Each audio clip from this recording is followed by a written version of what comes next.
Okay, sure. Hello, everyone. Nice to see you again. Today we have the fifth talk in the colloquium series for this year. First of all, I would like to acknowledge the traditional owners of the Australian land and pay my respects to their elders, past and present. Admonish the Bunurong people. Today, I'm happy to present Hui Deng, who is a professor at the University of Michigan at Ann Arbor. We have just discussed this beautiful place. She is one of the leaders in the physics of excitons and exciton-polaritons condensates. Hui has received her PhD in 2006 at Stanford University, and after a postdoctoral position at the California Institute of Technology, she joined University of Michigan as a faculty. Hui won fellowships from the American Physical Society and the Optical Society of America, and as well as Friedrich Wilhelm Bessel Research Award from the Humboldt Foundation, and a few more. Okay, Hui, the stage is yours, and we will enjoy the talk. Thank you, Dimitri, very much for the introduction. And also thank you and all the organizers for running this incredible colloquium series. I peeked into some of the earlier lectures and I have learned a lot from them. So I'm very glad I have a chance to share with you some of the things we have been working on in the past number of years through a few generations of graduate students, actually. So the most of the work we'll present were mainly done by Xunhong Kim and Jiaqi Hu, two graduate students who both have graduated with some help with Nathan for more recent work, who is still with us. And I'm very grateful for our collaborators. Sven Hofling's group and the Lauren Pfeiffer group provided us very precious, high-quality microcavity devices, and the theoretical support from Rolf Binder's group at Arizona and Kai Sun in our department. So I guess this is mainly a electronic system crowd. What I study are mostly photonic type of systems and looking at phases of bosonic systems. So maybe I will first give an introduction of what a polariton is and why people have been interested or have been studying polaritons. And before I get into the things we have been studying, particular to polaritons. So the polaritons I'm talking about are actually exciton-polaritons. So excitons are basically the electron-hole pairs in the semiconductor. And in the direct band semiconductor, they couple well with light. So we can create those excitons by optical pumping or electrical pumping. And as a result, they can also decay back and emit a photon. Typically, these processes are stochastic, they are incoherent. There is no memory of the photon coming in and the photon that may come out later by spontaneous emission.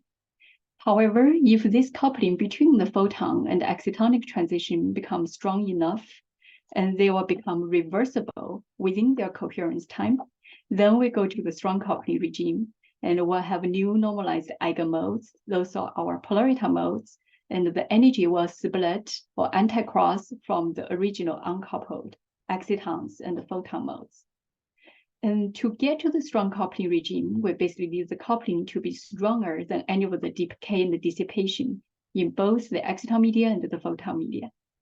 The good feasible way to do that is basically put our medium in a cavity, and the cavity confines the photon field, so enhance the field amplitude, actually the vacuum field amplitude, to enhance the interaction between the excitons and the photon. That brings us into the strong coupling regime. Those are some of the typical parameters of typical semiconductor systems to get to that regime. Once we're there, we can do a second quantization of the modes. Those new polariton modes are literally linear superpositions of the exciton modes and the photon modes. So they are literally half matter and half light quasi-particles. Since they're made of excitons and photons, both are bosons, at low exciton densities, they can be very well approximated as bosons. So they're interesting because of this half light and half matter character of the system. So the matter part gives us much stronger nonlinearity compared to typical photon systems and allow us to explore rich many-body physics. The photon part makes it a very experimentally accessible system. We have a lot of tools and ways to control the mode, to engineer the properties of the system, as well to probe and to study their properties. It also makes it an intrinsic open many-body system for to study non-equilibrium physics as an open quantum system. And the photon part also helps to ensure very robust long-range coherence compared to typical matter systems. And it gives the system much lighter effective mass, which I'll mention a bit more later, so that the quantum features can show up at a very high critical temperature, and makes it a very accessible system to study coherent phenomena and many-body phase transitions. It's also on the semiconductor platform, so it's also attractive from the technological perspective. And many of the basic properties of the polaritons can be intuitively understood from the energy momentum dispersion of the system. Here's the example where this very flat dispersion is that of the uncoupled exciton. The very steep one is that of the photon. It has a dispersion versus parabolic dispersion versus the in-plane wave number because of the confinement in the longitudinal direction. And the strong coupling leads to the energy splitting, as shown here. We call it the vacuum rapid splitting, and that splits the two uncoupled modes into these two coupled eigenmodes of upper and lower polaritons. So near zero detuning between exciton and photon, these polaritons are exactly half photon and half exciton. And if you look at the numbers of the typical properties of the photon and exciton, their orders of magnitude different in both the effective mass and their lifetime. So as a result, these hybrid modes property are very much dominated by that of the photon. So it basically have twice of the photon mass and about twice of the photon lifetime. However, it doesn't stay like a photon. It very quickly goes into very much the exciton-like as we increase the wave number or changes the detuning between the exciton and photon, and it changes the exciton-photon fraction in these polariton modes. So it gives us a very special, peculiar sort of a deep energy trap-like of dispersion, where the effective mass, the density of states, the interaction strength of many effective mass density of states, and as well as the lifetime can change by many orders of magnitude very quickly. So a lot of interesting properties comes from that dispersion. Another very important property of the system is that the in-plane wave number is conserved as this polariton quasi-particle decays through the outcoupling of the photon into the free space. It's not a spontaneous emission or decay, but it is a fixed outcoupling rate because of the imperfect mirror, so that all the properties are essentially conserved, including the momentum of the in-plane wave number, the energy, the number distribution, as well as the statistics and the coherence properties of the polariton. They directly map into the photon that leaks out of the system, which was part of this polariton quasi-particle. So through that, we can have a very direct access to all the fundamental properties of the polaritons inside our solids. So how does this term form a condensation or form some many-body quantum states? We can pump it, for example, by exciting many hot carriers, and they will form excitons and relax in energy and go down the energy landscape all the way to the bottom, to the lowest energy state for the polaritons. However, these polaritons here have a very light effective mass or very small density of states. That means we just need a very few number of those polaritons to go down there to reach the quantum degeneracy, or the occupation per state close to 1. And when we reach that regime, we basically cannot describe the system as a classical gas anymore. We have to consider the quantum statistics of these quasi-particles. And in this case, essentially Bose statistics. So once we get that, the Bose statistics leads to the stimulated scattering, which means the more population they have, the more population want to get into that same state. And that leads to a very rapid buildup of the population in exactly the same quantum state. So that's essentially the same process, the macroscopic process, how a Bose-Einstein condensate is formed, as well as how a photon laser its threshold is reached. Except in the photon laser, it is stimulated scattering into the pure photon mode. While here, we have a stimulated scattering into this exciton-photon hybrid mode. And when that happens, we basically have a condensate of the polaritons, and it has the coherence of a condensate.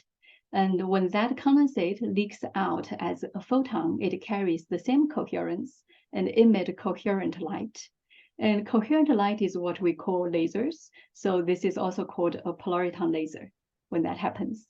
However, this coherence is formed through this thermodynamic transition because this is the many-body ground state for the polaritons. So it does not require the band inversion that's required for a typical photon laser. And may I ask you a question? Yes, please. What is the cooling time? The thermalization time. When you say you have cooling of these polaritons, what is the cooling time? Yeah, that's a great question. So from the hot carrier to this sort of excitonic branch, we believe typically is on the order of a tenth of picoseconds, sometimes a bit longer. From the exciton down here, that depends a lot on the system details. And that basically is what determines whether or not the system can reach such a threshold. And so in the systems that reaches threshold, it would typically be on the order of picoseconds. And once we get close enough to the quantum degeneracy to get to the stimulated scattering, then that can be very quick, can even be sub-picoseconds because of the stimulated scattering. Mm-hmm. Okay, thank you. So, right, so coming back to the polariton laser, and because of different mechanism, we don't require band inversion, so we can have the threshold at a much lower electron carrier density than required for photon laser. And that has been one of the main motivations as well from a broader perspective for studying the system. So that has been actually very well studied for the past couple of decades. And through the observation of this quantum degeneracy threshold, the lasing behavior, as well as their coherence properties, first and second order coherence, etc. And the theory has been very well developed to describe this polariton condensate system. They can be very well modeled as a coherent nonlinear fluid using the Groves-Pitafs equation. And many of the hallmarks of such a fluid has also been observed, like superfluid, like transport, solitons, vortices, Josephson oscillations, and so on. And naturally, this phenomena on a semiconductor photonic platform leads to potential applications, and especially that they can be formed at a potentially very high temperature. So there has also been a lot of study to consider this system as a photonic device, such as ultra-fast switch, making use of this stimulated scattering mechanism, and or as an ultra-low threshold laser without population inversion. That has been realized also at a high temperature in wider bandgap materials and through electrical pumping instead of just optical pumping. So in addition to those somewhat better version of the classical devices, there have also been proposals and experiments to utilize the system for quantum device applications, such as theoretical proposals to generate a quantum light using coupled polariton systems, or using those polariton condensates as a matter wave to create circuits with a quantum logic, Or we can impose on the system in various ways a lattice potential so that we can use it as a Hamiltonian simulator. And go more than just, these are mostly using the Polariton condensate, but more than being a condensate, the Polariton system can also feature other types of quantum phases.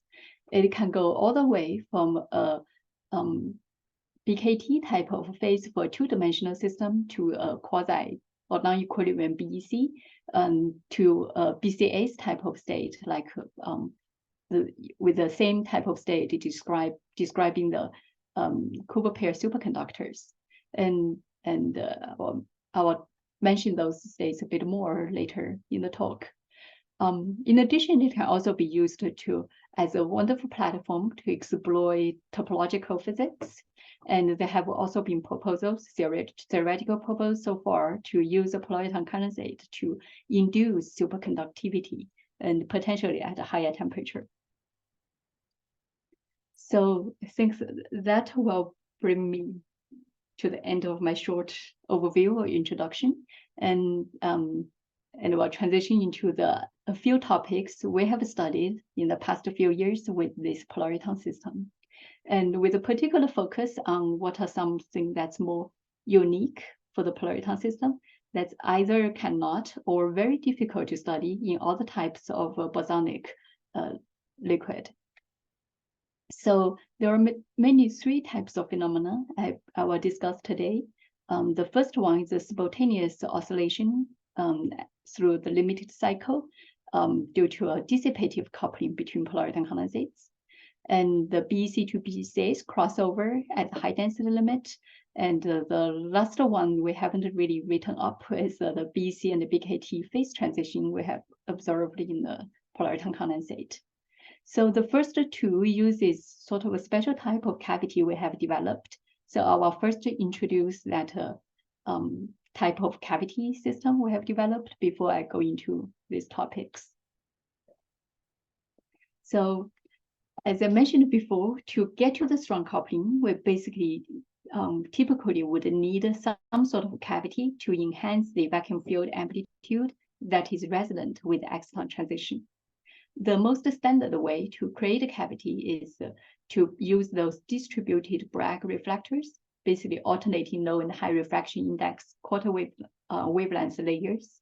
So the multiple interference will give us constructive or destructive interference to give us a very high reflectance. And that's essentially the same type of mirror used as dielectric mirrors in the lab and on our sunglass and window coating and so on. So the challenge here is to make it a really, really high reflectance, like over 99.99% or higher, and make a tiny cavity on the wavelength scale to get the maximum enhancement for the exciton-photon interaction. And the way to do that is basically using molecular beam epitaxial growth to grow a monolithic cavity. And we typically would need a DBR that's many, many microns thick, with a cavity that's hundreds of nanometers thick, with an active media that's a few nanometers thick. So it's a very well developed, very well robust cavity, but very difficult to manipulate or to do anything to it. So, but we want to introduce some designability to the Polariton system. So we remove the top DBR and replace it with a single about 100 nanometers thick photonic crystal. The simplest one is just a 1D photonic crystal. And when we make them sub-wavelengths and use the high refraction index between the material and air, it turns out we can actually make that one thin layer to function even better than a 6-stack of DBR with a broad high reflectance at a fraction of the thickness. So this was not my original idea. I was inspired by the work by Chancellor Chang's group at Berkeley, where they used this for VCSELs. And we make use of it for the Polariton system. And in Polariton system, through the strong coupling, if we control the photon modes, we actually directly control the Polariton modes. So it becomes an even more powerful approach. And so it introduces many design parameters to our Polariton system. We can we can now design its energy momentum dispersion. We can create vector beams. We can tune the resonance by the air gap in situ. It has polarization selectivity built in, and we can control the lateral size of that grating to immediately create a strong confinement potential and then create coupled systems. Here's the ACM image of some of the devices we fabricated. So we basically start with a monolithically grown big cavity with the two top layers of the thickness we want. Then we add pattern and etch and create these gratings. Then we do an undercut to remove the material under this grating. So we create an air gap below, and we have this grating suspended in air and form our top mirror. Here's the top view of that grating. In this case, the device is a few microns across.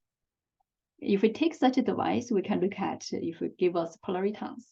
And the way to characterize polaritons is basically to measure its characteristic dispersion curve.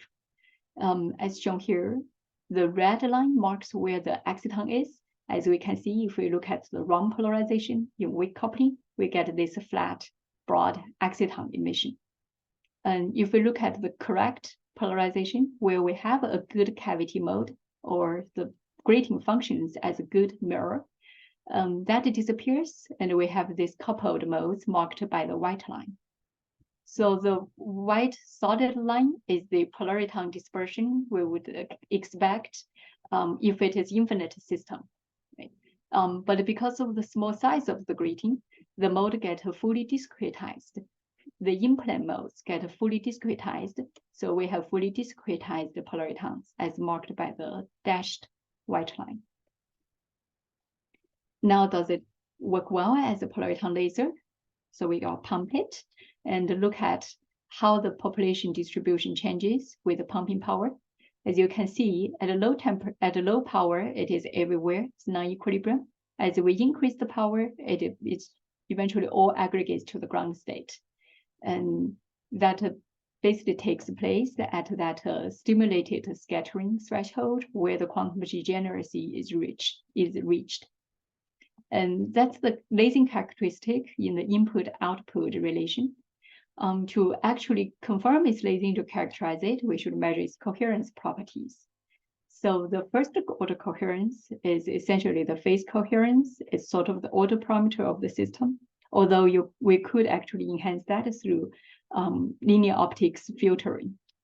But second order coherence is basically characterize the statistical properties of the system to really tell us what kind of state it is. And that was actually the first coherence measurement we performed to verify we have a Polariton condensate many years ago. And it's also actually the first second order coherence measured in the many-body quantum phase because of the easy accessibility of the Polariton system. And similar measurement in atomic and electronic systems come many years later. However, as you can see, the second order coherence function ideally should go to 1 for perfectly coherent state. It decreased in the Polariton, but stayed above 1. It shows coherence formation, but not a fully coherent system. And that is seen in other systems later on as well through the decades, and has been attributed to quantum fluctuation and stronger interactions for the polaritons compared to a pure photon laser or dilute atomic gas. So interestingly, when we take our... Could I interrupt you? Yeah. Could you return to the previous slide? This one or next one? Yes. Do I see correctly this one? When the power increases, the lowest exciton-polaritons state, it has a blue shift. Yes, so it has a blue shift.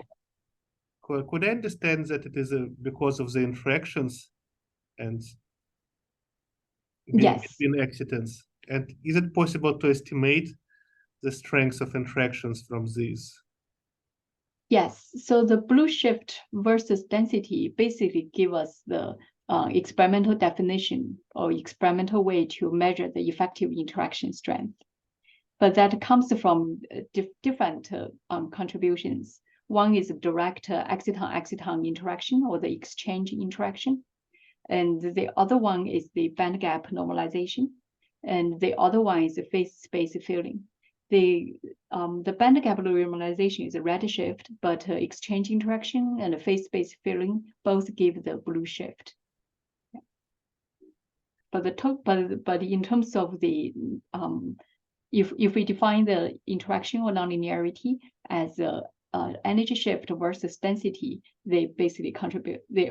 We just take the total shift to get the effective nonlinearity. Okay, thank you. So, and because of that obvious interaction, and that it was, so it was attributed to that naturally it needs to less coherence or more fluctuation and the spurious population in higher energy states, and that degrades the coherence, the second order coherence. However, if we go to our laterally confined polariton system in our special sort of cavity, and we saw that the second order coherence very quickly drops to the perfect Poisson limit of 1. And that we basically have understood it as because we have full discretization. We completely removed any degeneracy in our ground state, both by the energy gap and by the polarization selectivity. And that allowed us to reach a nearly perfect laser in terms of the coherence properties or statistical properties of that state. And when we're in that limit, we can also start to actually measure the nonlinearity intrinsic to the polariton system, and without spurious contributions from the other higher excited states.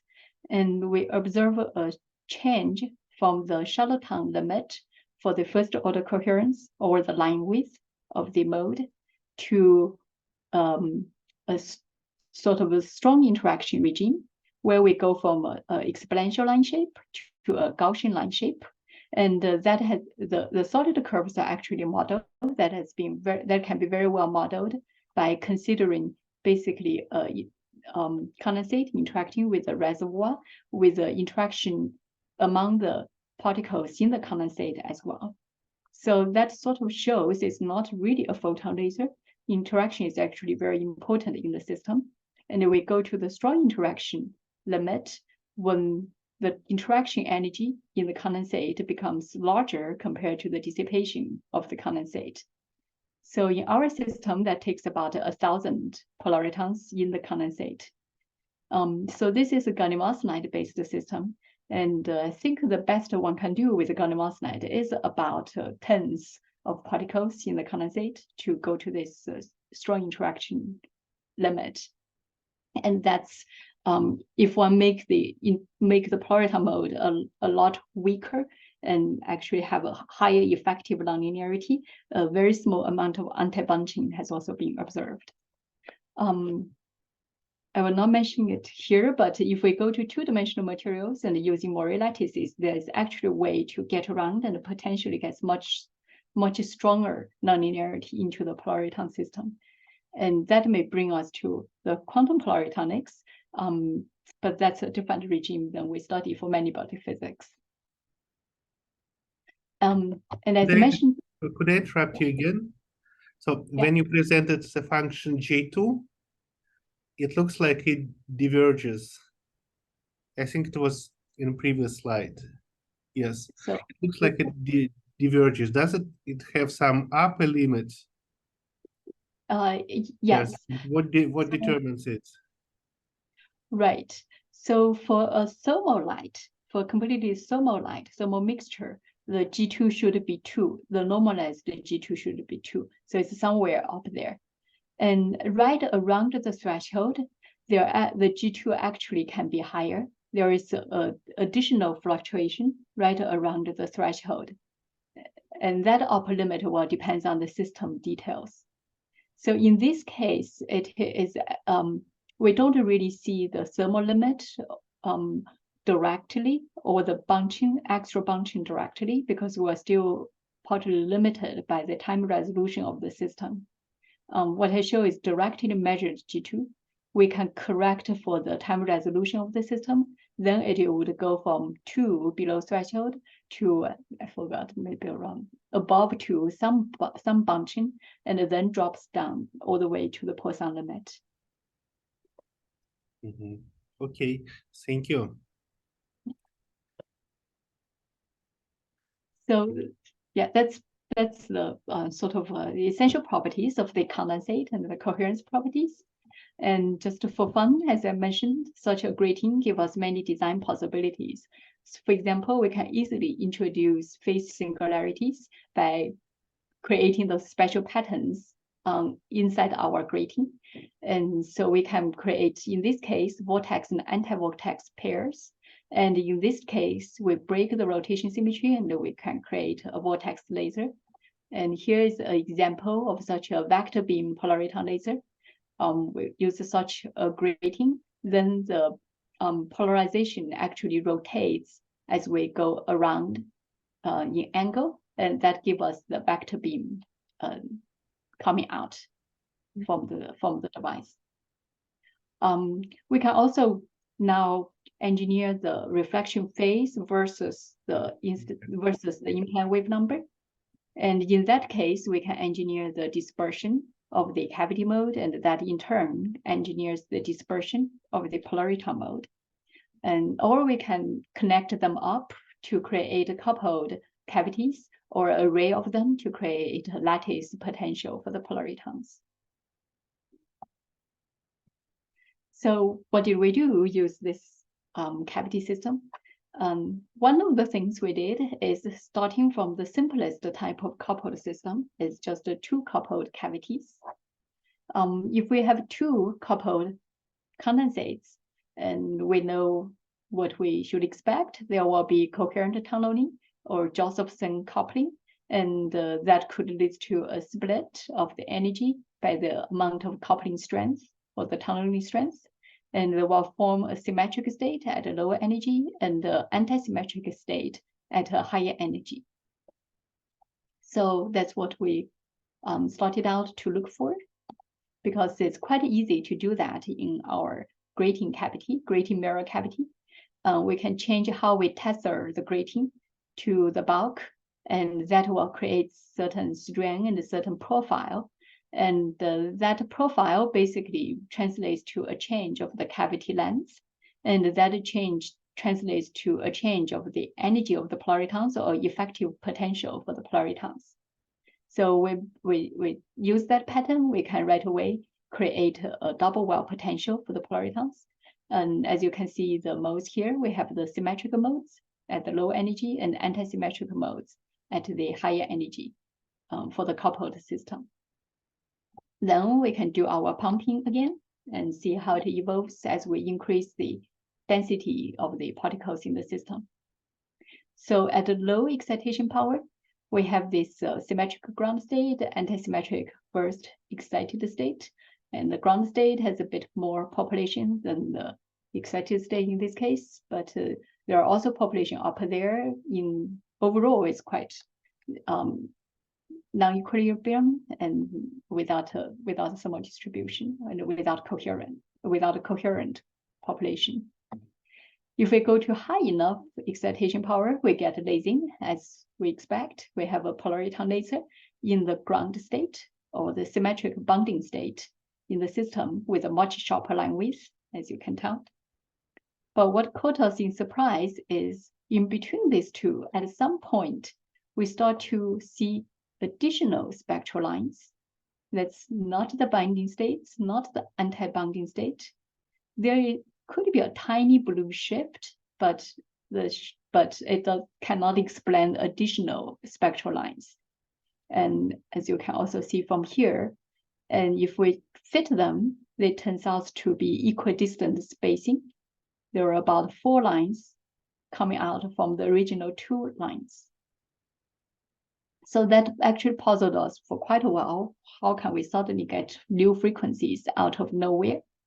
And new frequencies basically comes from periodic oscillations, new periodic oscillations. And it turns out that it's actually from the limit cycles at a Hopfield bifurcation.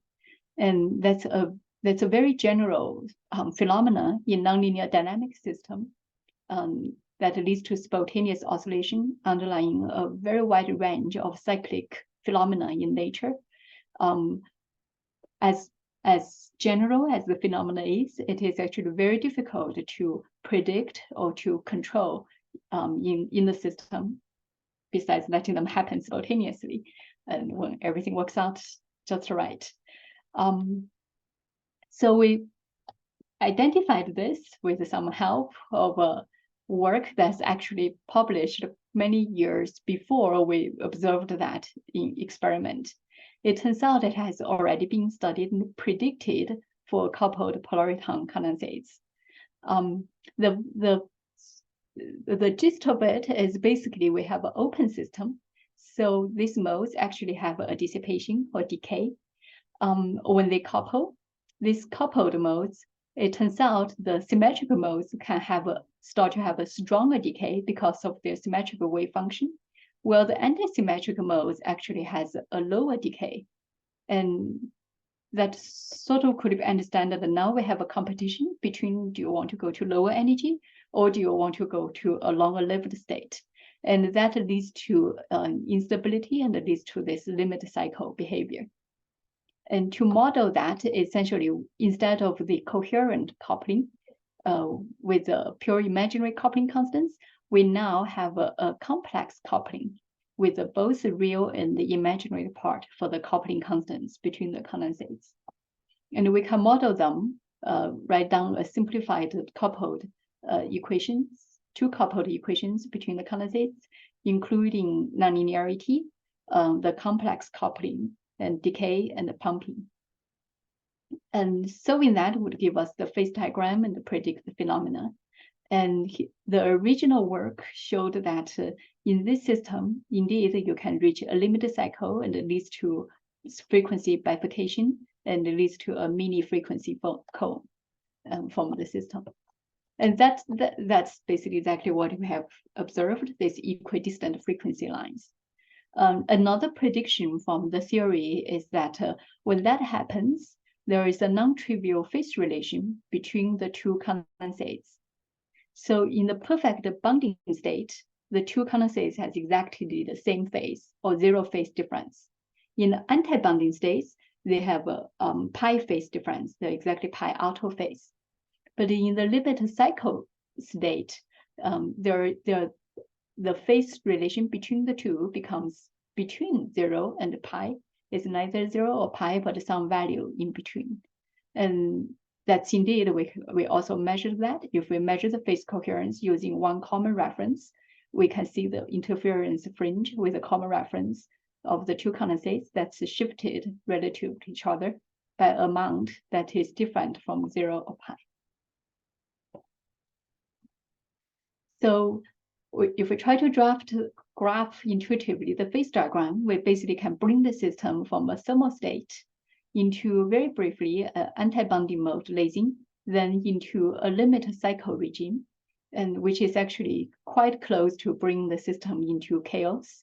And then eventually at high enough excitation power, we do go to a stable fixed point, which is the lasing in the ground state. Could I interrupt you? Yes, please. Could you clarify what phase? Could you return to the previous slide, please? Is it limits? If it is limit cycle, is a phase between two condensates, is it supposed to be time dependent?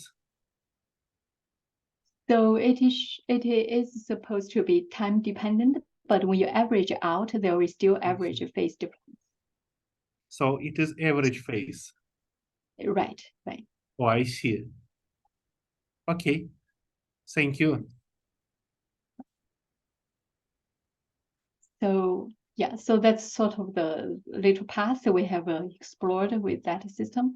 And theoretical predictions says that it could be extremely rich nonlinear dynamic phenomena in such a system where you have this many degrees of freedom to control it. So that's I guess that's the first main topic. And then now we'll move on to the second part. So that is still, that's basically a sort of non-equilibrium Bose-Einstein condensate, but we created two of them to look at them coupled. Or we can go to a system where we go to a higher density and a bit of a stronger defacing. And what would happen if we keep increasing the density in the system?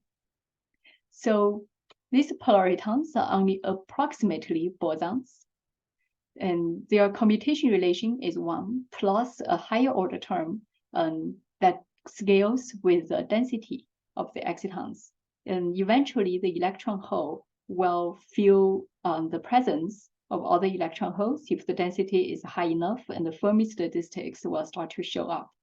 Right? So at a low enough density, we can approximate very well with a standard exciton wave function that translates to that can be converted into a wave function for the carrier distribution, and with an occupation number very far below 1.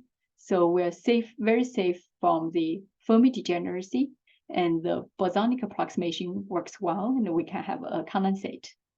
But as we increase the density, we'll approach Fermi degeneracy of half, and eventually to 1.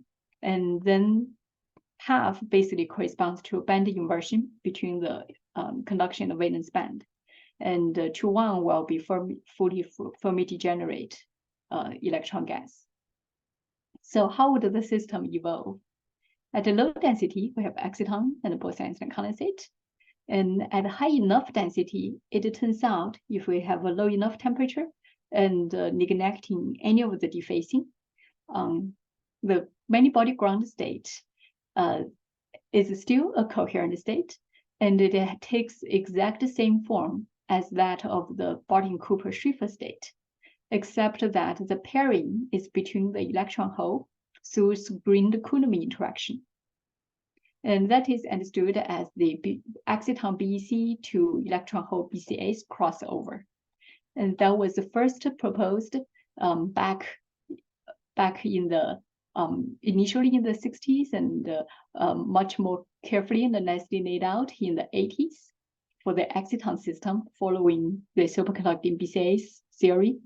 And more recently, Peter Littlewood's group and a few other groups were the first ones to extend it to study exciton BCAs, and then extend it to the Polariton BCAs by adding the photon coupling, where the electronic part basically retains the same BCA's form of the wave function. But the hope is the photon part actually can help enforce long-range interaction, and in addition, induce effective pairing in addition to the screened Coulomb interaction, and could give us even more possible phases in the phase diagram. So there have been experimental work to look for the signature as well. There is various theoretical reports and some experimental attempts, but it has been very difficult to identify such a phase. The reason is it is not a phase transition, but a crossover between these different regimes. We only break the symmetry once. We don't break additional symmetry as we go from the BEC limit to the BCA's limit to eventually a photon laser limit. So it is a smooth crossover, and the emission, which is how we most of the time study the system, will be coherent in all these cases. So we cannot tell much difference from the coherence properties which regime we're in. So between the BCAs and the photon laser, we could tell them more easily from the spectral features. In the BCA's limit, there is well-bound quasi-particles, either excitons or electron-hole pair polaritons, Well, in the photon laser limit, we basically have an unbound electron-hole plasma, and that show up in clear spectral features that have been what people have been using to identify a polariton condensate and differentiate from a photon laser. But to distinguish between BEC and BCAs, that alone is no longer a clear distinction.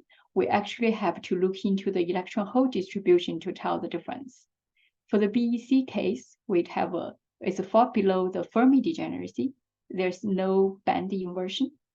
Well, the BCAs is below Fermi, is around Fermi degeneracy, and above the band inversion already, with a very small amount of band inversion. If we get to a very high degree of Fermi degeneracy and strong band inversion, we eventually goes to the electron-hole plasma limit. So a qualitative differentiation now between BEC and BCAs would be whether or not there is electronic population inversion in the system. But how do we look into the electron-hole distribution? Well, most of the time we can only access the system through the photon that comes out. So it turns out our special device, special cavity, actually gave us exactly a window to look inside.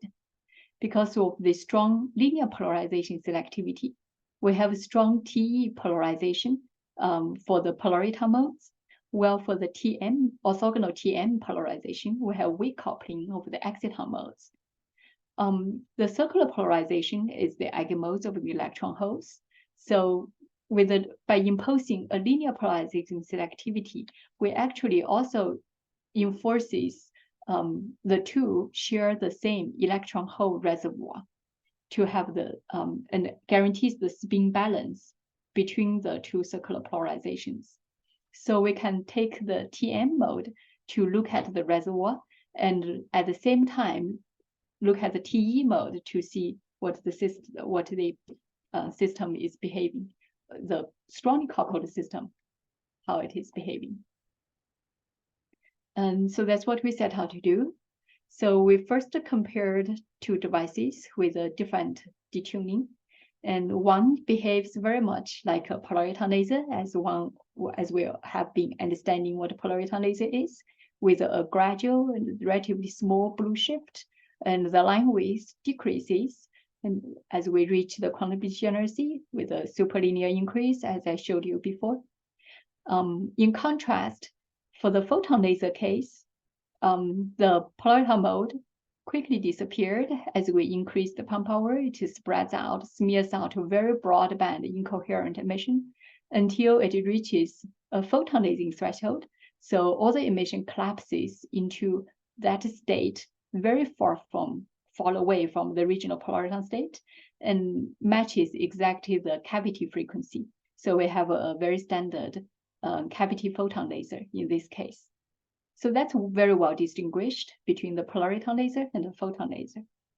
But is the polariton laser really what we think it is? Now we have the window of the TM polarization to measure the reflection spectrum or the absorption spectrum. And there, very surprisingly, we found that this exciton feature melted away even below the threshold, and the absorption turned into a band edge absorption feature and continues to stay with this band edge absorption feature across the threshold. But at and above threshold, there is a bump appearing over there, which shows that we actually have gain in the system or population inversion in the system. So that shows that well, we have this polariton laser, and the dashed line is the angle integrated PL spectrum that shows the polariton laser shoots up across the threshold. At the same time, we actually have clearly band inversion or fermionic gain in the system. And that's basically the definition of a polariton BCA state. So Professor Rolf Binder's group in University of Arizona helped us to sort this all out and performed a very careful theoretical calculation to basically benchmark the energy properties of the system versus the density. And the theoretical results matches very well with the experimental results and shows that polariton daising takes place in the regime of basically BCS regime with a fermionic gain and a population inversion. And it's distinct from the photon laser by having the lasing state well below the cavity resonance and still featuring a bound quasi-particle in the system. And using the sort of experimentally calibrated theoretical simulation, we can also use that to understand to look at what is going on in the electronic system. That's shown here. That's the distribution function of the carriers of the electrons. That shows it reaches band inversion, and once it gets to the BCS limit. And at the same time, it has a maximum in the polarization distribution versus wave vector, that a maximum that is away from zero wave number, and that's sort of a character of the BCS state. We can also estimate the BCS gap, and it is a few mini electron volts because of the dissipation of the open character of the polariton system compared to an ideal BCS system. So that's sort of an exploration into the BC versus BCS crossover. And eventually at a high enough density, we go to the photon laser limit. And it is a crossover, so it is indeed a smooth transition. And we can actually control the transition crossover through these different regimes by changing the detuning of our system, which comes back to earlier question about relaxation dynamics. And detuning basically changes the balance of the dynamics of relaxation, how the population can build up or coherence can build up versus the decay.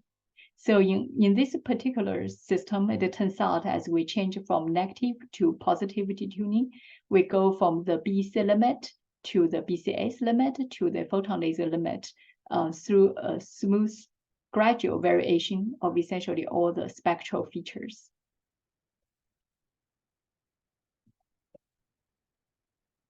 Okay, I think that brings me to the last topic, and it's short on time here. I'll try to be a bit faster. So the last part, this is this confined discretized polariton system that we can play with. And on the other hand, if we really want to go closer to the equilibrium thermodynamic limit, we want to have a larger system with a much longer lifetime that goes really close to equilibrium. So for the last part, we use a different type of microcavity. We goes back to this planar DBR mirror microcavity fabricated by Lauren Pfeiffer's group with a very long, with a very high cavity quality factor and a very long polariton lifetime. So if we try to approach the thermodynamic limit, we know that there isn't really true long-range order in 2 dimensions by the Merman-Wagner theorem, where the long-range order will be destroyed by fluctuations. And there is only quasi-long-range order that is allowed in the system through the BKT transition in 2D, very often driven by vortex physics. So such a BKT type of a character is one of the hallmark is a power law decay instead of a true long-range order or exponential decay for a short range order. Such a quasi-long-range order has the power law decay in that BKT phase transition, and such a power law decay has indeed been measured in some of the polariton systems with a flat top pump or with a pump in the center. When we tried those schemes, we couldn't really form even a nice condensate. So we decided to instead impose a ring trap.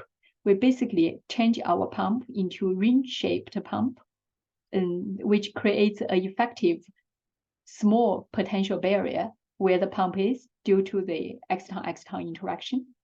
And that gives us a sort of very shallow trapping potential. And then the polaritons will both diffuse out and diffuse in.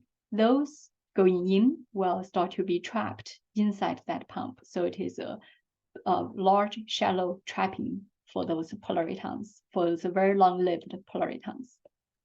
And when we did that, and here's what we see. At low power, again, we have this non-equilibrium distribution, and it's actually a bit brighter over there. That's essentially a energy relaxation bottleneck, which is also quite common in the polariton systems because of this large energy range and small density state over there. And correspondingly, if we measure the first order coherence, we see an exponential decay, with the decay time basically corresponds to the dissipation, the decay rate, the energy spread of that part. So if we increase the excitation power, the population now overcomes the energy relaxation bottleneck and goes to so becomes more highly occupied in the lower energy state, start to follow more thermal distribution.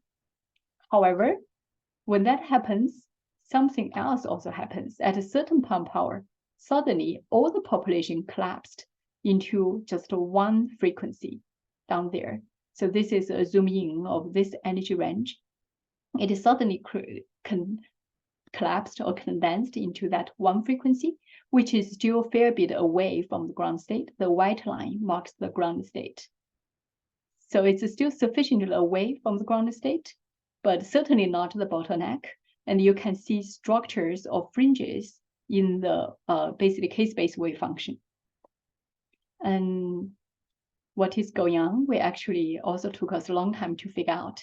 But let's see what happens if we increase the power a bit more, and that one stripe condensate started to spread out to a bit higher and some lower energy, to gradually migrating toward the ground state. But interestingly, also continues to keep sort of those discretization features in that wave function until at very high pump power, it indeed all goes into just a very nice sharp condensate in the ground state. Now it has been blue shifted a bit from the true ground state, but as you can see, the blue shift is actually very tiny. It's a fraction of a miniature volt because it's a very large system and still have a fairly low total excitation density. So, but it turns out that this innocent looking ground state condensate is not just a condensate as we thought either, because if we look at the coherence functions of these different stages, as it can collapse into one, it indeed has a much longer coherence time compared to the non-equilibrium thermal case. It's 2 orders of magnitude longer coherence time. And over here, the energy is so widespread, corresponding to, again, a very sharp decay of a Gaussian peak. However, you can see some oscillations there, which suggests indeed these fringes indicates those are still coherent states that gives those coherence revival among these different states. And at the highest power, we were initially hoping that it should give us an even longer lifetime and very nice exponential or Gaussian decay, but we get a curve that is impossible to fit with just one function. And it turns out, however, it can be very well fitted by a Gaussian function that corresponds to a thermal population. We cannot quite see here. If we change the scale, you may see a little bit of thermal population coming out or quantum fluctuation coming out. And another one that features an extremely long decay time, coherence length, coherence time, if we define it by 1/E or by some sort of a phenomenological ad hoc way, and a pretty sharp short range behavior. And that is exactly a power law function that we have used to being able to fit it really well.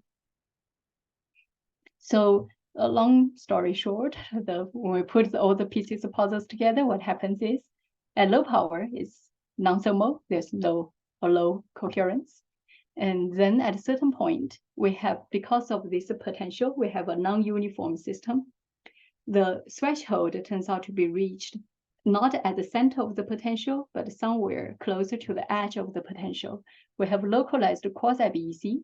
Once it becomes a condensate, it actually is a superfluid, has a dissipationless flow across our potential well, and that gives us this interference phenomena in both real space and the K-space wave function. And while since it is not the true ground state, it does continue to still decay and form different localized quasi-BEC and similarly superfluid transport for those localized BEC state until it reaches the true ground state. But we're not at the limit. It turns out to truly reach a BKT phase transition. The BEC is always a quasi-BEC, right? There's no real BEC in 2D, but we will hope, but the BKT could be a true BKT phase transition in the system. We're not quite there. Instead, we have a phase separation in the system. We have puddles of BKT-like states in the sea of a quasi-BEC. And that's how we understood the system right now. And such a phase separation is determined by the instability condition. And I think I will skip that.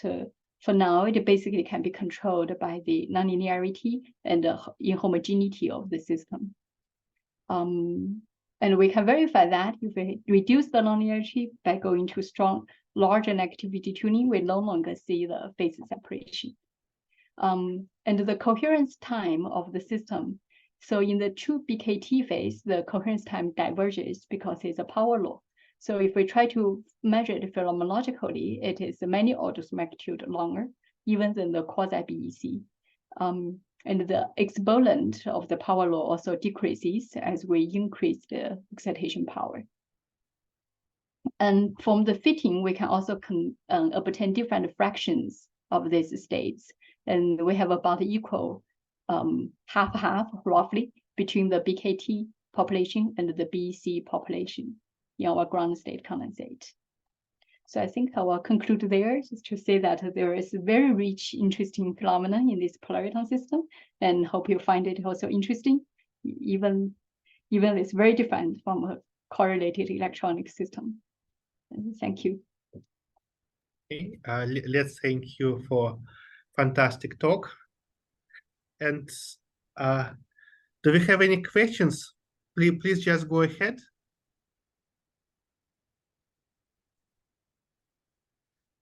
Maybe I think we have hands. What was clap? Do we have hands? I have a question. Yeah, can I ask? Please go ahead. Thank you very much for your talk. So I have a question regarding the BEC-BCS crossover. So did I understand well that the way you identify this regime experimentally is by measuring the reflectance of this TM polarization? And when the reflectance is larger than 1, you are saying that, well, there is some gain in the, well, there is some population inversion, some electron-hole inversion. Is it the only criterion, experimental criterion, that you are using to state that this is BCS rather than BEC? Or is there something else? So that indeed is criteria. It's very subtle to distinguish between BEC and BCAs. We can't really tell the difference from spectral features. But the exciton did disappear even below the threshold, turned into a band transition, band edge absorption. So that means that we don't really have well-bound excitons anymore, as we would expect for exciton polariton, right? We first have a well-bound exciton with a certain binding energy, and then that exciton coupled to photon from polariton in the low density limit. So that is already gone. And then also the gain starts to appear above the threshold. I see. So it's not just the reflectance larger than 1. In fact, you also check that at similar pump power, at least you don't see maybe a clear exciton line or something like that. Right. And that's why you have this black line maybe on on this figure at above 1 rather than 1. Do I understand that for the line So, below it's BEC maybe more, or is it? Yeah, this is a reflectance which Yes. we need to normalize with a reference. So the line basically marks the sort of the normalization of it should be 1. It should be 1. Okay. Yeah. This is just a raw data, so we didn't really correct the offset, but it should be 1. Yeah, that's basically marks. If we take the averaging of the reference, that should give us 1. And so then on all this line, you are saying that this is BCS because? So for this 4, that shows there is again, that's clearly a bump above the flat line. And these 2, they are essentially flat within uncertainty. Okay, thank you. Thank you for the clarification. Yeli, you have a raised hand. Please go ahead. Hi, thank you, Hui, for a very nice presentation. I would like to ask about the last part on the measurement of the G1. So you only presented G1 as a function of time, but you have a very big spatial extent. So I'm wondering if there's any measurement in the spatial extent. Right, we had some measurements, but as I remember the decay is very slow, so it is larger than what we can really tell easily from our spatial extent. So we didn't look too carefully into that. The decay is sort of too slow even compared to our spatial size. Yeah. So we have this similar measurements as well. Okay, thank you. Yeah, any other questions? Please just go ahead. May I ask a question? Sure. Look, this is general question. Since you built your condensate on excitons in say gallium arsenide or any zinc blende semiconductor, then there is enormous spin orbit, right? Because there is a hole, and hole has 100% strong spin orbit. And then spin structure of exciton is highly non-trivial.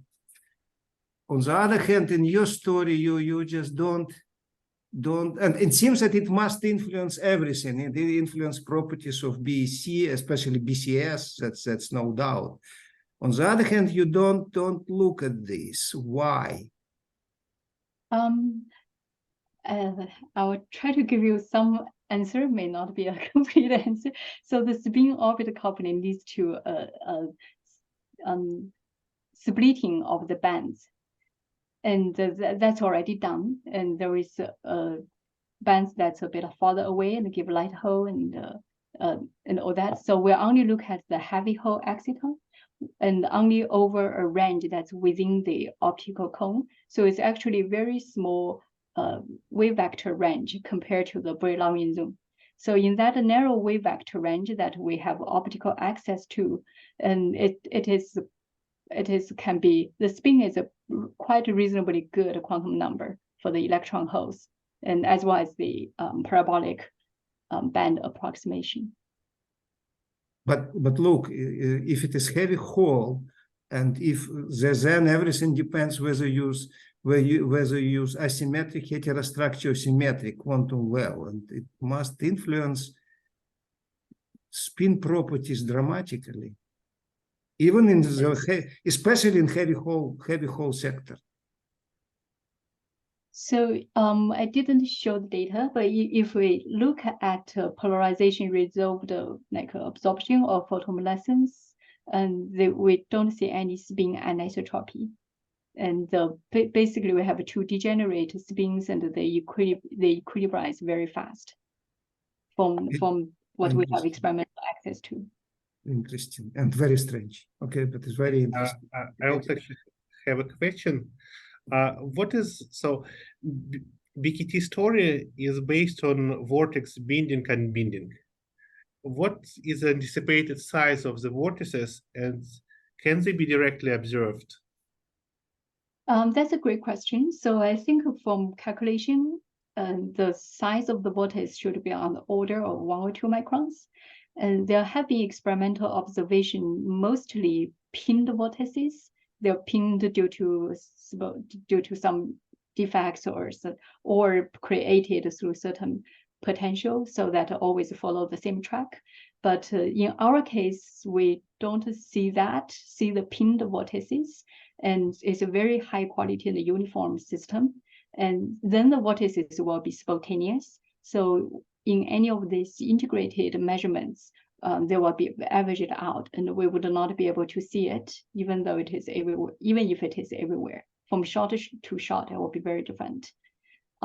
So Elena's group actually did a single shot measurement to see, I think, to actually see some of the vortices with a very efficient detection and a single shot. But that has limitations. I don't think people have really seen spontaneous vortices in the large homogeneous condensate so far. Okay, thank you. And could you remind me how large is your system compared to the size of the vortex? The ring size diameter is 50 microns, and the vortices is probably on the order of 1 or 2 microns in size. Okay, oh yeah, I see. So 50 times larger. Okay, thank you. Do we have any other questions? Please just go ahead.